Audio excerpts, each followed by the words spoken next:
आज मैंने आपको बताया कि अब तक सारे प्रोग्राम्स आप लोग करते हैं और अब की बार टीचर्स को मजबूर किया गया कि आपको स्किट के थ्रू छोटे छोटे नृत्य नाटक, नुक्कड़ नाटक और ये सारी मिला के पैरोडी मिला के एक स्किट बनता है, उसके थ्रू आपको शिक्षा दें। अब आपके सामने चौथी और पांचवी के टीचर्स हर घर तिरंगा से संबंधित एक स्किट करके दिखाएंगे। आप कुछ उससे सीखेंगे और उसके बाद सीखने के बाद आप अपने अपने घरों में उसे इम्प्लीमेंट करेंगे। आपको कोई भी शिक्षा दी जाती है वो इसलिए दी जाती है कि आप यहाँ से सीखें, अच्छी बातें सीखें और आगे उस चीज को खुद भी अपने ऊपर भी लागू करें और घर वालों को भी बताएं कि हमें ये सिखाया गया है और हमें ये काम करना है। आइए देखते हैं 4th और 5th के टीचर्स आपके सामने स्किट करके दिखा रहे हैं। आइए जोरदार तालियों से इनका स्वागत करें। आज आपके टीचर्स को आपके तालियों की बहुत ज्यादा जरूरत है। आपको धड़ल्ले से कोई भी परफॉर्मेंस करने को तैयार होते हो, लेकिन आपके टीचर्स थोड़े से झिझक रहे हैं, तो अपने टीचर्स का स्वागत करिए तालियों से और इस नृत्य नाटिका का आनंद लीजिए। देखते हैं स्किट हर घर तिरंगा। 4th के teacher 4th and 5th Anjali.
सभी बच्चों को सुप्रभात। आज हम कक्षा 4th और 5वीं के अध्यापक आप सबके सामने छोटा सा नाटक प्रस्तुत करने जा रहे हैं। हमारे नाटक का विषय है हर घर तिरंगा। तो चलते हैं पहले सीन की तरफ, जहाँ पर 4 पड़ोसी आपस में बातचीत कर रहे हैं। Good morning Suman ji. Good morning Bharti जी, कैसे हो आप? मैं अच्छी हूँ। क्या आपने तिरंगा खरीद लिया? मैं क्यों खरीदूं तिरंगा, मुझे क्या करना है तिरंगे का? सुमन जी, आपको नहीं पता, भारत सरकार इस वर्ष आजादी के अमृत महोत्सव को मना रही है, जिसके तहत हर घर तिरंगा अभियान चलाया जा रहा है। इसीलिए हर भारतवासी को मौका मिलेगा कि वो अपने घर पर तिरंगे झंडे को फहरा सके। अच्छा, तो चलो मैं भी तिरंगा खरीदती हूँ और इस बार अपनी छत पर उसे लहराती हूँ। नेक्स्ट मॉर्निंग, अगले दिन।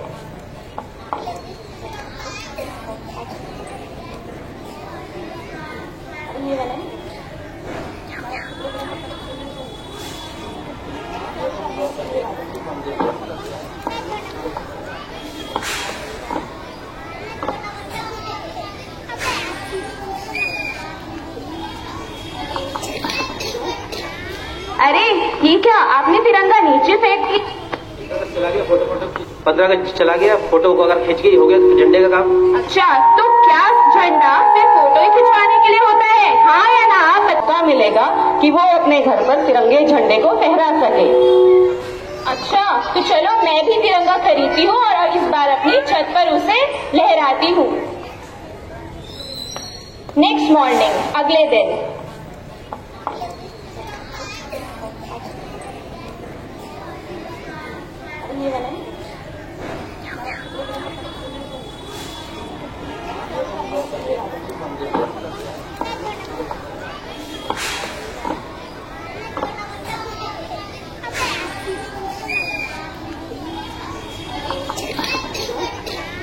अरे ये क्या, आपने तिरंगा नीचे फेंक दिया? चला गया फोटो 15 अगस्त चला गया, फोटो को अगर खींच के ही हो गया तो झंडे का काम। अच्छा, तो क्या झंडा सिर्फ फोटो ही खिंचवाने के लिए होता है, हाँ या ना? आप बताइए, क्या झंडा फोटो खिंचवाने के लिए होता है? नहीं। तो आइए अब हम इसका रेलेवेंस समझते हैं। ओहो, ये बच्चे आप इतना भी नहीं जानते। ये झंडा मात्र झंडा नहीं है, ये हमारे देश की शान है। इस झंडे की वजह से ही आज हमारी स्थिति आई है कि हम ये कह पा रहे हैं कि हम झंडा अपने मकान पर लगाएं या न लगाएं। यदि इस झंडे को ऊपर रखने वाले ना होते तो हम ये नहीं कह सकते थे कि इस झंडे को लगाएं या ना लगाएं। इसलिए प्रत्येक बच्चे को अपने घर पर इस झंडे को लगाना है और सबसे ऊंचाई पर इस झंडे को हमें रखना है। और इस झंडे के लिए जरूरत पड़ने पर हम अपनी जान भी न्यौछावर कर देंगे। जय हिंद, जय हिंद।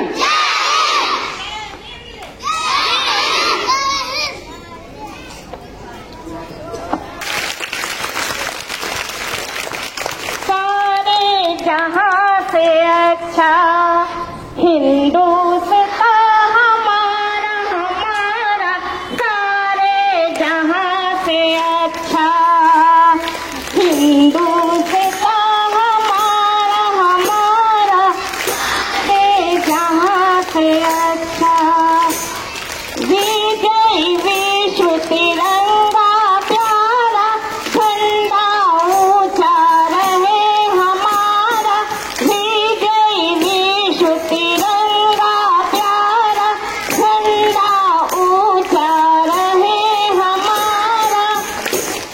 धन्यवाद।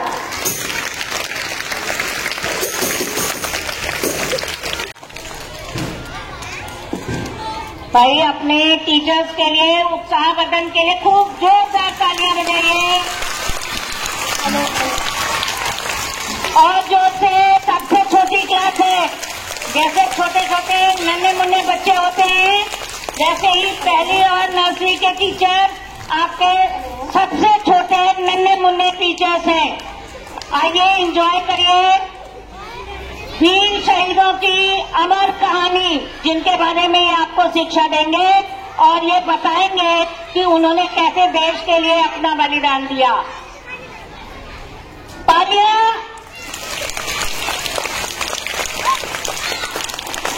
सुनो, जैसे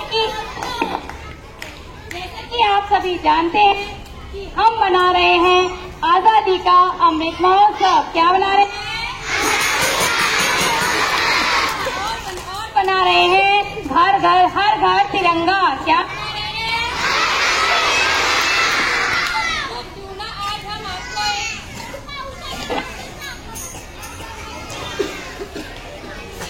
तो क्यों ना आज हम आपको एक वीरांगना के बारे में छोटी सी कथा दिखाएं।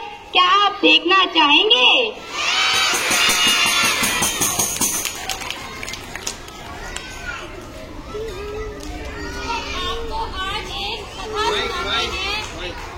आपको आज एक बच्चे, अगर आप शांत रहेंगे तो आपको बिना माइक के भी सुनाई दे जाएगा। तो आज आपको सुनाते हैं एक वीरांगना की कथा। तो क्या आप सुनना चाहेंगे? खूब लड़ी मर्दानी वो तो वाली रानी, खूब लड़ी मर्दानी वो तो, खूब लड़ी मर्दानी वो तो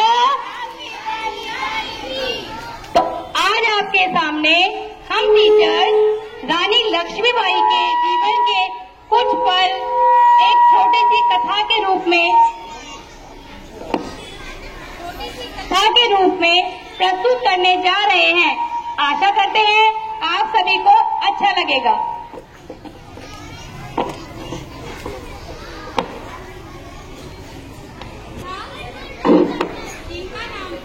रानी लक्ष्मीबाई।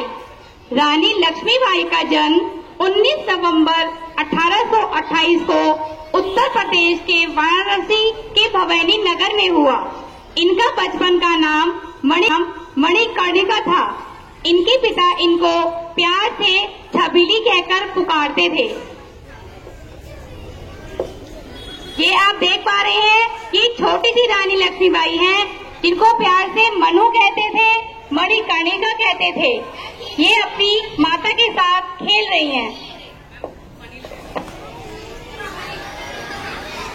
इनको तरह तरह की निशानेबाजी, घुड़सवारी, तीर अंदाजी और अस्त्र की शिक्षा भी थी।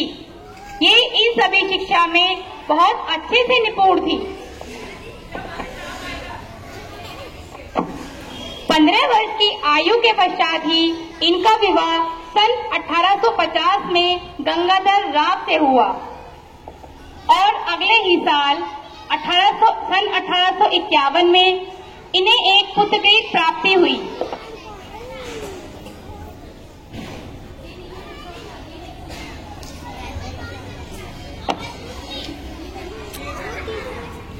परंतु 4 माह की आयु में ही इस पुत्र का देहांत हो गया।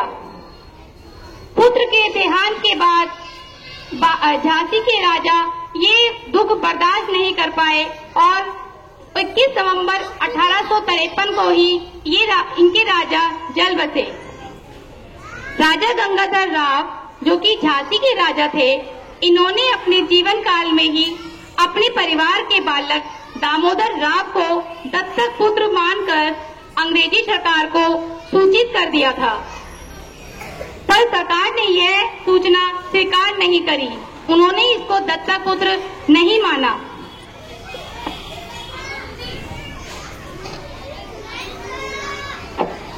रानी लक्ष्मीबाई इस दत्तक पुत्र के लिए बहुत लड़ी। 7 मार्च 1854 पर झांसी पर अंग्रेजों का अधिकार हुआ, परंतु रानी महल में ही निवास करती रही। 23 मार्च 1858 को एक ऐतिहासिक युद्ध शुरू हुआ जो 7 दिन तक चलता रहा। 18 जून 1858 को ग्वालियर इनका अंतिम युद्ध था। रानी ने सेना का कुशल नेतृत्व किया और अंत में वीर गति को प्राप्त हुई। स्वतंत्रता के लिए बलिदान का संदेश देते हुए ये वीरांगना वीर गति को प्राप्त हुई। सामने झांसी की रानी लक्ष्मीबाई की एक छोटी सी कविता मैम आपके सामने प्रस्तुत करेंगी।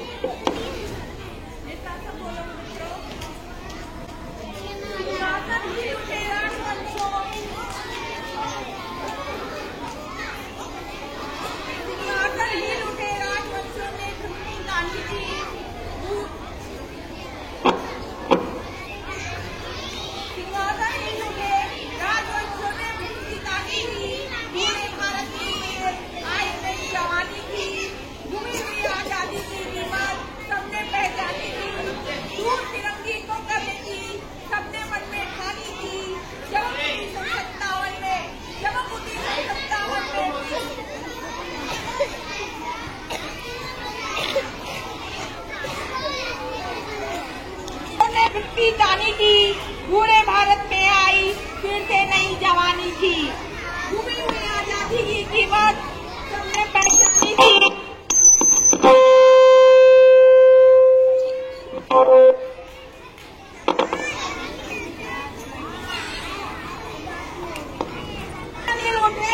राजवंशों ने वृत्ति जानी थी, पूरे भारत में आई, फिर से नई जवानी थी। घूमी हुई आजादी की कीमत सबने पहचानी थी। दूर तिरंगी को करने की सबने मन में ठानी थी। चमक उठी वृंदावन में पुरानी थी, हमने सुनी कहानी की, खूब लड़ी मर्दानी वो तो झांसी वाली रानी थी।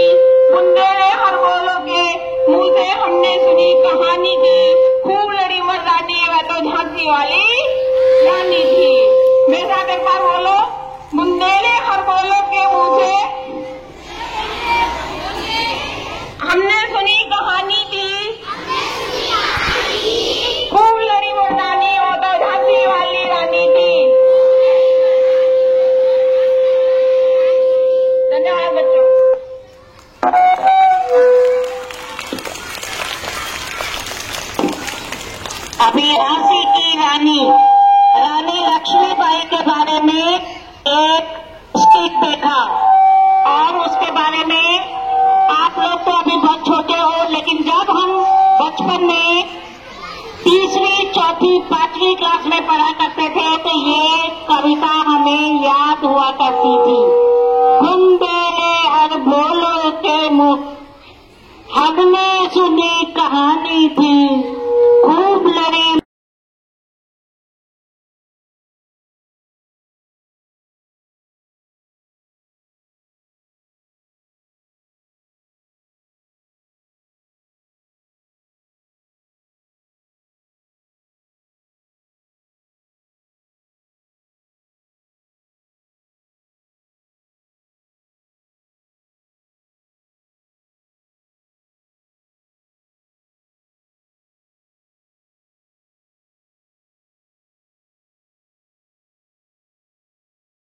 वो तो झांसी वाली रानी थी।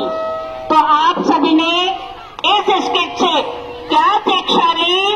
आपको क्या करना होगा? क्या करना होगा? आपके अंदर देशभक्ति का जज्बा होना चाहिए। देश के लिए कुछ भी कर गुजरने का जज्बा होना चाहिए। आप लोगों ने 2 चीजें देखी, झंडे का महत्व, जो हमारा भारतवर्ष है उसका जो राष्ट्रीय झंडा है, राष्ट्र ध्वज है, तिरंगा, उसकी हमें गाथा हमें पता होनी चाहिए और उसका सम्मान करना चाहिए। साथ साथ जो हमारे वीर अमर शहीद हुए हैं, जितने भी हुए हैं, सबके लिए हमारे दिल में सम्मान होना चाहिए और उनसे उनकी अच्छी बातें हमें सीखनी चाहिए। तो सभी एक साथ बोलेंगे, भारत माता की, भारत माता की, वंदे वंदे वंदे। जय हिंद, जय भारत। अब आप लोग अपनी अपनी क्लास में जाएंगे।